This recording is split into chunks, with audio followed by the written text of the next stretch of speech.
안녕하세요. 나무처럼입니다. 오늘은 블로그 마케팅에 대해서 말씀을 좀 드릴까 합니다. 오늘 이 블로그 강의는 자영업자분들이 꼭 들으시면 정말 좋고요. 자영업자가 아니더라도 내 블로그를 좀 더 남들에게 많이 보여주고 인기 있는 블로그가 되기 위해서는 어떻게 하면 좋은지 그런 부분에 대해서 좀 말씀을 드려볼까 해요. 먼저 요즘 마케팅이란 말이 굉장히 유행이죠. 감성 마케팅도 있고, 굉장히 다양한 이름이 붙여진 코 마케팅부터 너무 다양한 마케팅들이 있는데요. 그러다 보니 블로그 마케팅이란 말도 생겼어요. 근데 마케팅이란 말은 사실 다른 뜻이 아니죠. 내가 생산자가 생산한 제품들을 구매자에게 좀 더 원활하게 판매하는 어떤 기획 활동, 이런 것들을 마케팅이라고 하는데요. 그냥 뭐 쉽게 얘기하면 내 물건을 더 잘 팔기 위한 활동, 이 정도로 이해하시면 될 것 같아요. 그런데 이제 이걸 블로그를 이용을 하면 블로그 마케팅 이렇게 되는 거겠죠. 그러니까 내 블로그를 통해서 얼마나 더 제품을 아니면 내가 어떤 서비스를 더 원활하게 소비자에게 전달하나, 그리고 더 많이 판매할 수 있나, 이제 이런 부분이 될 것 같아요. 근데 제가 이제 블로그를 꽤 오래 했어요. 10년 이상 이렇게 하면서 늘 느끼는 것 중에 하나가, 이 블로그로 대박나는 분도 봤고요. 이제 자기 사업이 반대로 블로그가 오히려 사업에 좋지 못한 영향을 미치는 경우도 봤고요. 또는 굉장히 많은 시간을 소모하긴 하는데 나한테 정말 별 도움이 안 되는 경우, 이런 경우도 참 많이 봤어요. 근데 그게 이제 몇 가지 이렇게 공통점 같은 것들이 있더라고요. 그래서 제 개인적으로 느꼈던 그런 좀 아쉬운 부분들, 이런 걸 하나씩 설명해 드리려고 해요.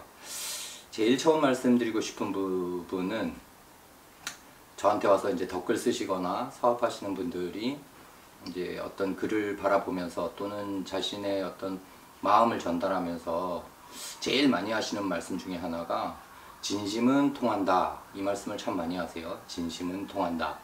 네, 저도 물론 진심은 통할 거라고 믿고 있습니다. 그런데요, 제가 요즘은 안 하지만 한 2년 전까지는 동네에서 조그마한 카페를 했었어요. 네, 아이스 아메리카노도 팔고 아메리카노도 팔고 이런 카페를 한 5년 해봤거든요. 그러니까 제가 다른 분을 예를 들긴 뭐하고 그냥 제 기준으로 말씀을 드리면, 진심이 통했냐? 꼭 그렇진 않더라고요. 그리고 이 얘기를 뒤집어서 생각해 보면, 그럼 뭐 대박집은 전부 진심이고 쪽박집은 진심이 아니고, 그렇다는 생각은 안 들거든요. 오히려 장사가 안 될수록 더 간절한 진심들이 담기기도 하죠. 근데 진심만 갖고 될 수 없는 일들이 사업이고 또 블로그이기도 합니다. 이게 이제 이런 거죠. 그러니까 내가 진심은 통한다라는 말 자체는 좋은데, 내 진심을 보여줄 사람이 많이 있어야 통하는 거죠. 사람은 없는데, 나는 지금 뭐 방문자도 별로 없고 고객도 별로 없고 손님도 별로 없는데 내 진심은 언젠간 통할 거라고 믿어. 그건 좀 착각인 것 같아요. 왜 그 백종원 골목식당 보면 주인분들이 정말 마음 좋은 분들 나오시잖아요. 와, 저분 어쩜 저렇게 마음이 좋을까. 예전에 그 떡볶이집 할머니도 그랬고요. 그분들의 진심을 우리는 눈으로 봐서 알았잖아요. 근데 그 오랜 세월 동안 진심은 통하지 않았거든요. 뭔가 거기에 시스템들이 가해지고 새로운 방법들이 가해졌을 때, 그때서야 진정 그 진심을 보여줄 수 있잖아요. 그러니까 블로그를 하시면서 이게 진심은 통한다 이렇게 믿으시는 게 어쩌면 나 스스로와의 타협이고 나 스스로를 위로하려는 행위는 아닌가, 이걸 냉정하게 한번 돌아보셔야 될 것 같아요. 이 말씀드리기가 참 죄송스럽긴 하나, 진심은 그닥 통하진 않습니다. 두 번째 얘기는 이런 거 있죠. 내가 내 이야기를 열심히 써요. 열심히 쓰는데 만약에 제가 선릉역에서 정말 맛있는 국밥집을 해요. 제가 사장인 거예요. 그래서 내가 블로그에 계속 쓰는 거예요. 우리 국밥이 대한민국에서 가장 맛있어요. 여러분 좀 제발 믿고 우리 집에 좀 많이 와주세요 라고 썼을 때, 여러분은 믿으실 건가요? 보통은 믿기가 어려워요. 그리고 어느 집이건요, 그게 뭐 선릉역에 있든 국밥을 하든 김밥을 하든 국수를 팔든 아니면 내가 뭐 무슨 병원을 하든 뭘 하든 내가 최고라는 말을 내 입으로 백날 해봐야 사람들은 잘 믿어주지 않더라고요. 여러분은 남의 말을 하는 족족 다 믿으시나요? 예, 그렇지 않잖아요. 근데 나는 누군가를 믿지 않는데 내 말은 남이 믿어줄 거라는 생각부터가 사실은 조금 출발점이 잘못된 것 같다는 생각이 들거든요. 그런데 이제 우리가 이런 경우는 믿는 거죠. 그 집 주인이 그렇게 맛있다고 쓰면 안 믿는데 고객이, 그 집에서 먹어본 고객이 정말 맛있어요 하고 쓰면 예, 굉장히 믿음이 가기 시작하죠. 예, 그리고 그런 포스팅들이, 이야기들이 점점 많아지면, 입소문을 타면 네, 야, 이 집은 정말 맛있구나 이렇게 되는 거잖아요. 근데 이 고객이 그럼 우리 집에만 오면 블로그 포스팅을 해주나, 그리고 우리 집에 오는 고객은 전부 블로거냐, 그런 건 아니거든요. 그리고 그 사람이 왔다고 해서 뭐 파워블로거일 리도 없고요. 예, 설령 하나 있다고 해도 꼭 써준다는 보장도 없고요. 그러면 보통은 누가 써주냐면 내 블로그 이웃이 써주거든요. 그럼 이웃은 왜 써줄까요? 이웃은 그냥 이웃이라서? 그러면 지금 이 영상을 보시는 식당 사장님이거나 아니면 카페 사장님이거나 아니면 어떤 뭐 치과의 치과 의사님이거나 다른 분, 내 이웃을 위해서 글을 자주 써주시나요? 아니면 써보신 적은 있나요? 예, 대부분 없거든요. 근데 남은 나한테 좀 써줬으면 하는 마음이 생기는 거죠. 근데 예, 현실은 그렇지가 못하죠. 잘 안 써주죠. 근데 또 어떤 사람은 보면 서로 앞다투어서 그 사람 이야기를 계속해서 쓰는 그런 대박집들도 있어요. 예, 그 사람이 부탁을 한 것도 아닌데 그렇게 많이 써준단 말이에요. 이게 무슨 차이일까를 생각해 보셔야 하는데요. 내가 블로그 마케팅을 하는 데 있어서 제일 중요하게 생각하실 부분이요, 많은 사람들을, 많은 잠재 고객들을 내 블로그 팬이 되게 해야지, 이 생각부터 시작하시면 뭔가 어그러지기 시작합니다. 그게 아니라 내가 먼저 내 고객이 될 만한 사람에게, 또는 고객이 될지 안 될지는 모르겠으나 누군가의 팬이 먼저 되어주시는 일들이 가장 중요해요. 그러면 블로그에서 팬이 된다는 거는요, 여기서도 아까 초반에 언급한 것과 똑같은데요.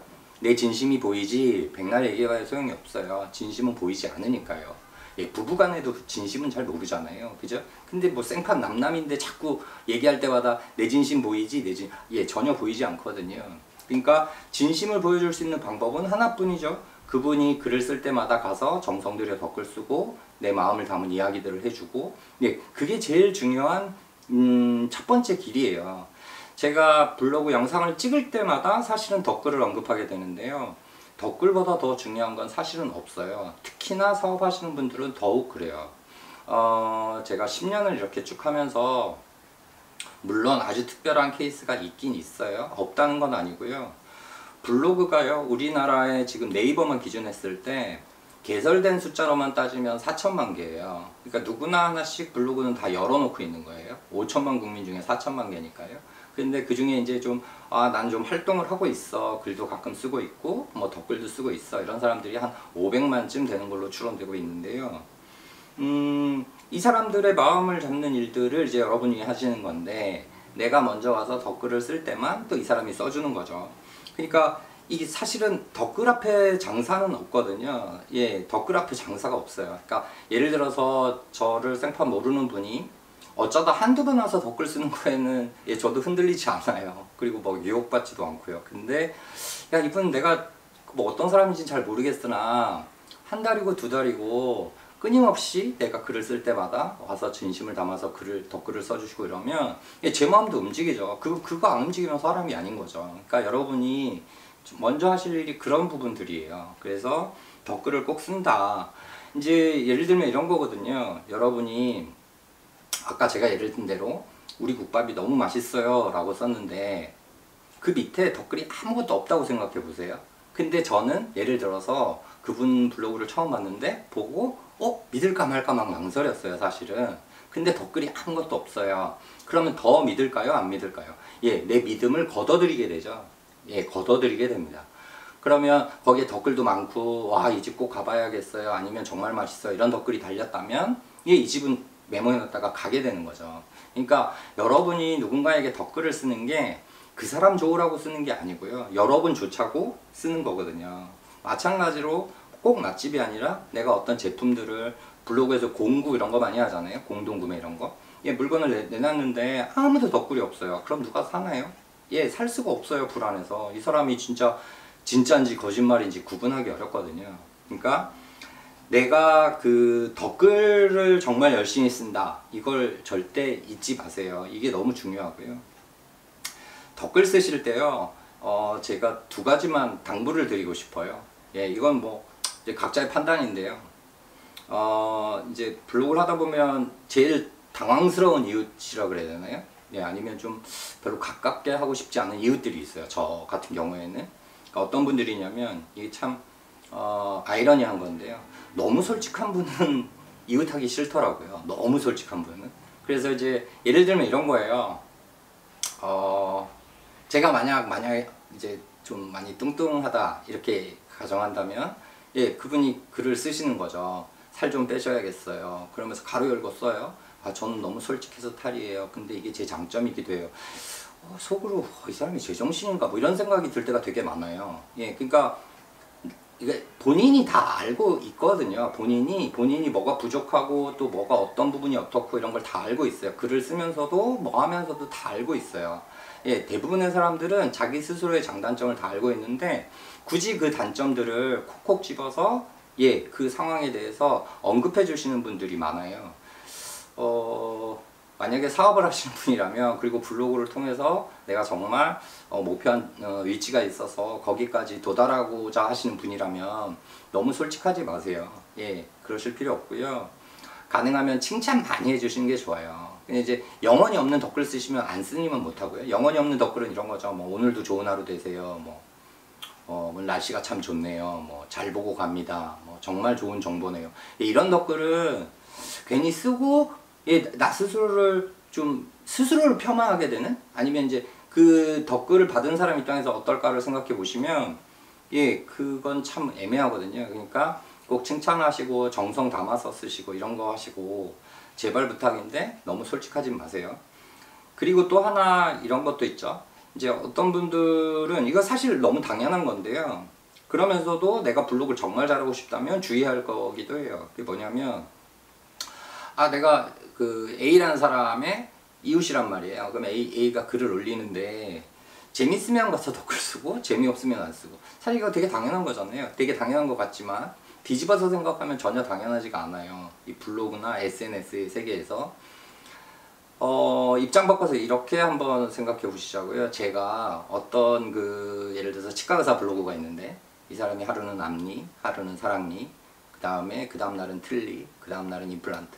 이걸 일주일 내내 쓴다고 생각해 보세요. 일단 재미도 없지만, 예, 재미가 없어도 이 사람이 나한테 와서 덧글 써주고 그런 정성들이 너무 고마우니까 난 재미가 없음에도 불구하고 쓰는 거예요.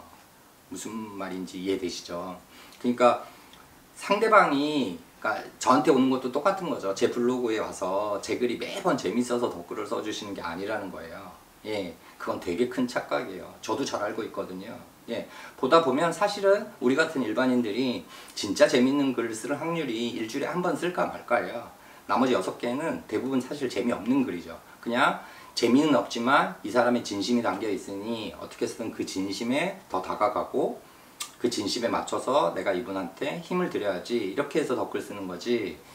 뭐 재밌으면 쓰고 재미없으면 안 쓰고, 예, 그거 뭐 누구나 다 할 수 있어요. 근데 그렇게 하시면 사업하시는 분들 입장에서는 도움이 되지 않습니다.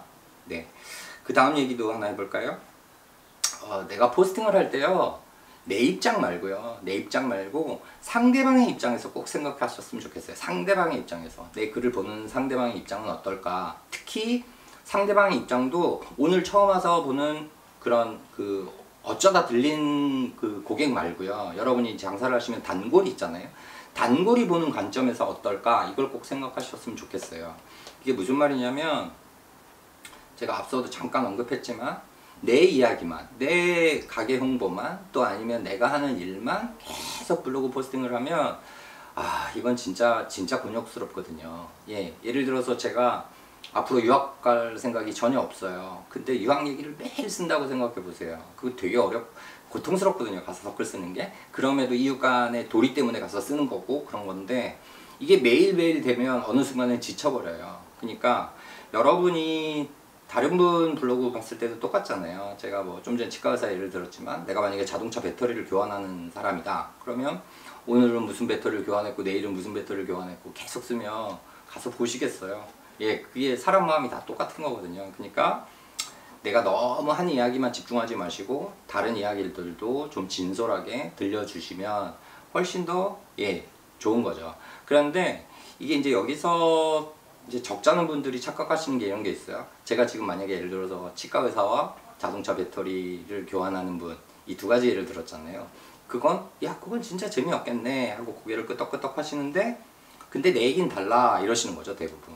예? 우리 미술하고는 달라, 우리 수학하고는 달라, 예? 우리 여행사는 달라. 예, 뭐가 달라요? 다 똑같이. 예, 다 똑같아요. 예, 그러니까 이 부분들을 그러니까 원래 사람이 이런 거 있잖아요. 스스로한테 엄격해지고, 예? 남에게는 관대한 삶이 정말 멋있는 삶이잖아요. 근데 보통은 나한테 이제 되게 너그럽고 상대한테 되게 엄격하거든요.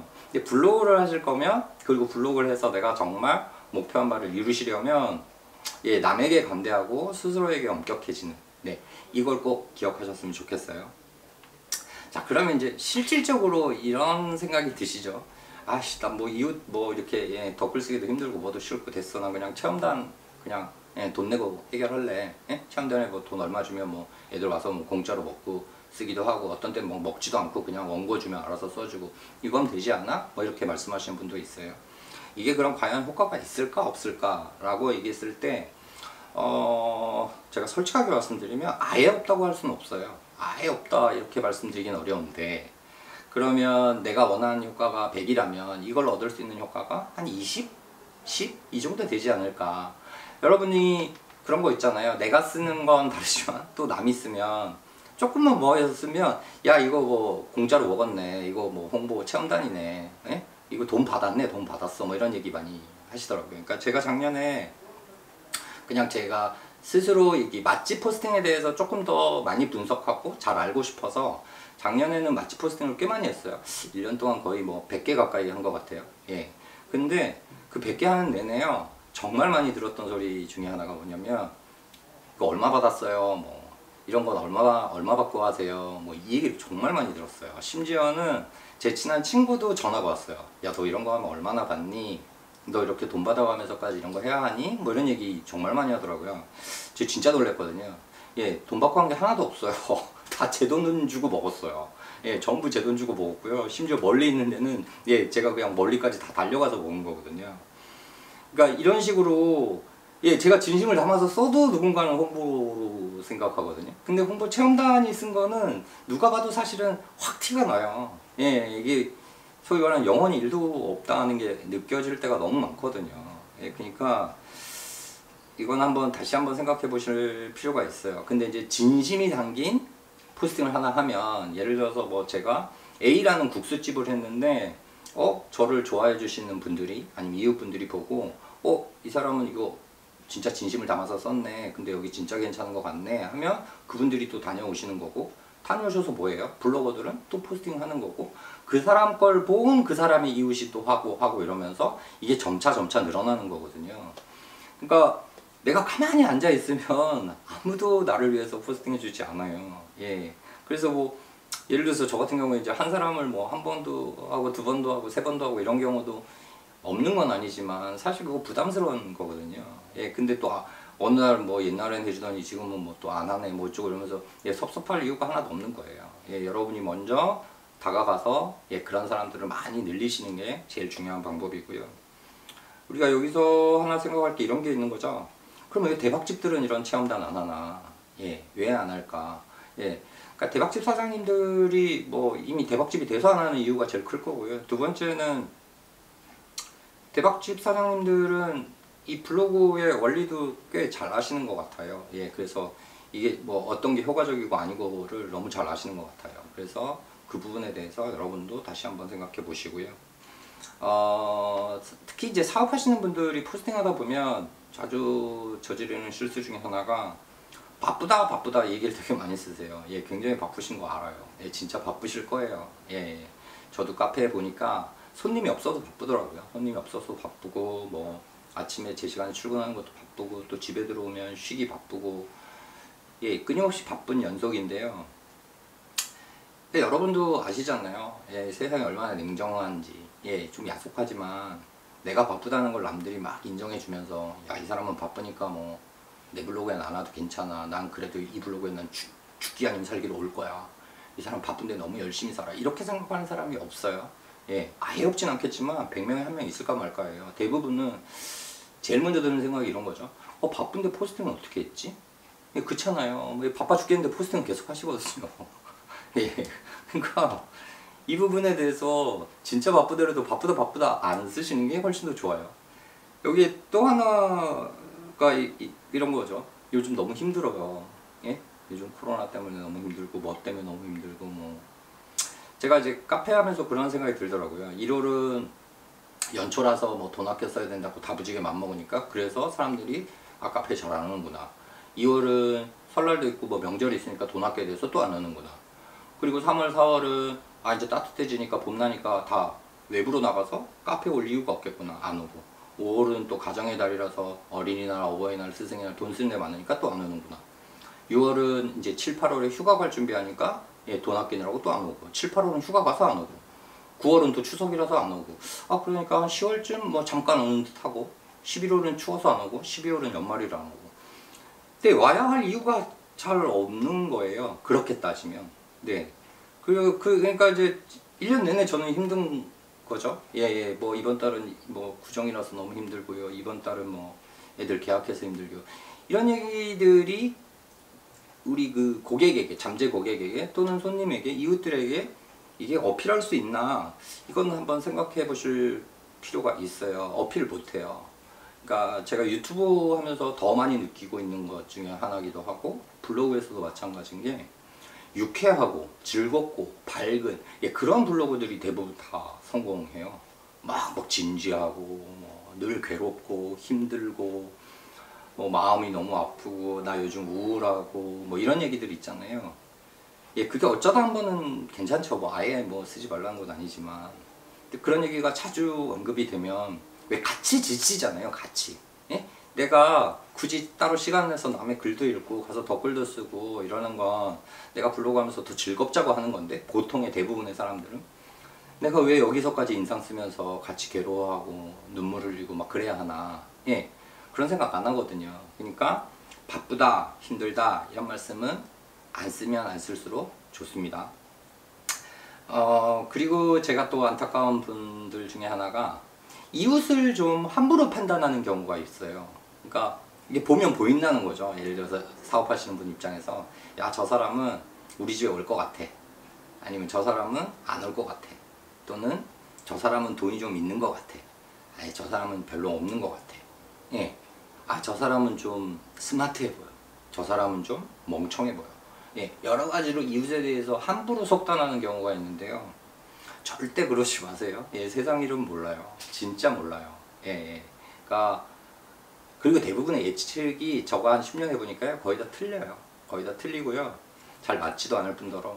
그러니까 그 함부로 속단하지 마시고 그 사람이 뭐 블로그에 방문자 별로 없다고 또 무시하지도 마시고 또 방문자가 너무 많다고 또 너무 뭐 이렇게 경계하지도 마시고 그냥 다 똑같은 사람이에요. 블로그 이렇게 오래 해보면 결국은 사람이고요. 사람 사는 세상이랑 블로그 세상이랑 다른 게 하나도 없는 거죠. 그러니까 아까 제가 댓글 얘기하고 뭐 이런 거 얘기했는데 우리가 왜 사회에서 친구를 새로 사귀거나 만날 때 똑같잖아요. 내가 이 친구한테 잘해주면 이 친구랑 되게 친해지는 거지만 너 언제 연락하나 두고 보자. 나 뻗대고 있으면 누가 연락해요? 아무도 연락 안 하지. 어쩌다 연락 온다 그래도 나 계속 뻗대고 있으면 그냥 관계가 끝나는 것처럼 블로그 세상은 사람 세상하고 똑같다. 이걸 꼭 기억하시고요. 결국 그런 거죠. 그러니까 이 사업하시는 분들이 블로그 하시면서 꼭 아셔야 되는 건 블로그로 물건을 팔 생각을 하시면 안 돼요. 물건, 제품, 뭐 음식, 내 서비스 블로그로 그걸 팔면 여러분들은 아무것도 팔 수가 없어요. 블로그에서 파는 건 나를 파는 거예요. 나라는 사람을 파는 거예요. 그러니까 그 제가 보면 소위 말하는 그 대박집 되시는 분들이 블로그를 통해서 대박집 되시는 분들 보면 이런 거예요. 예를 들어서 그 사람이 국수집을 하는데 야, 저 집 국수가 너무 먹고 싶어. 저 집 진짜 국수 잘할 것 같아. 이렇게 생각하고 그 집을 가는 경우는 사실은 많지 않더라고요. 제가 블로그 해보니까 야, 나 근데 저 사람 좀 만나보고 싶어. 저 사람은 어쩜 이렇게 나한테 잘해주지? 잘해준다는 건 뭐예요? 댓글 써주고 이런 거죠. 기분 좋은 댓글 써주고. 그게 하루 이틀도 아니고 어떻게 한 달이고 두 달이고 세 달이고 계속 이럴 수 있지? 나 저 사람 좀 만나보고 싶어. 그래서 만약에 갔어요. 그 사람이 보고 싶어서 간 거예요. 갔는데 음식이라는 건 여러분도 마찬가지고 저도 마찬가지고 각자의 취향이라는 게 있잖아요. 누군가는 맛있고 누군가는 맛 없을 수 있어요. 그래서 만약에 내가 갔는데 그 집이 맛 없을 수도 있어요. 근데 돌아와서 어떻게 맛없다고 써요? 예, 정말 맛있다고 쓰게 되죠. 왜? 사람과 사람과의 관계인데. 예, 그러면 이 글을 보고 또 누군가는 움직이고 하는 건데, 결국은 나는 그 사람에 이끌려서 가지 그 집의 국수에 이끌려 가진 않거든요. 예.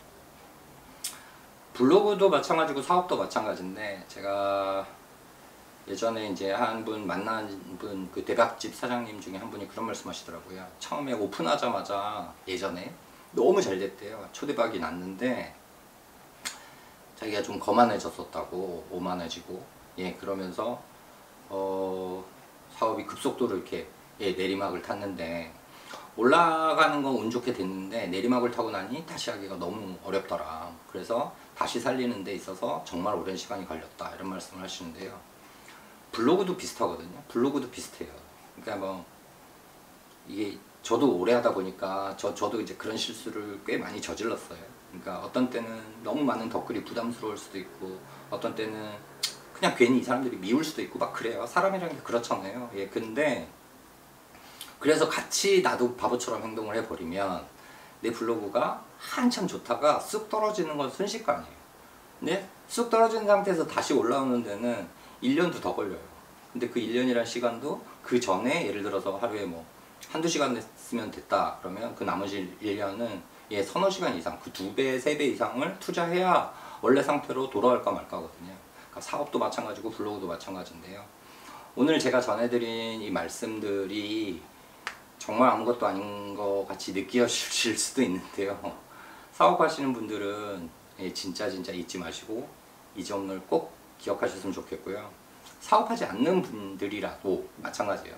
제가 보면 블로그를 정말 궁극에 잘하고 싶은 분들은 블로그 자체로 뭔가 수익을 내고 싶은 분들이거든요. 그러니까 잠재적 사업자인 거죠. 잠재적 사업자. 그분들도 지금부터, 내가 오히려 사업하기 전부터 밑바닥을 잘 다져 놓으면 나중에 두고두고 도움 되실 거예요. 근데 그 태도에 따라서 사람들은 여러분을 선택할 수도 있고 아닐 수도 있거든요. 그러니까 여러분들께서 제가 오늘 말씀드린 걸 잘 적용하셔서 사업도 대박 나시고 블로그도 대박 나시기 바랍니다. 감사합니다.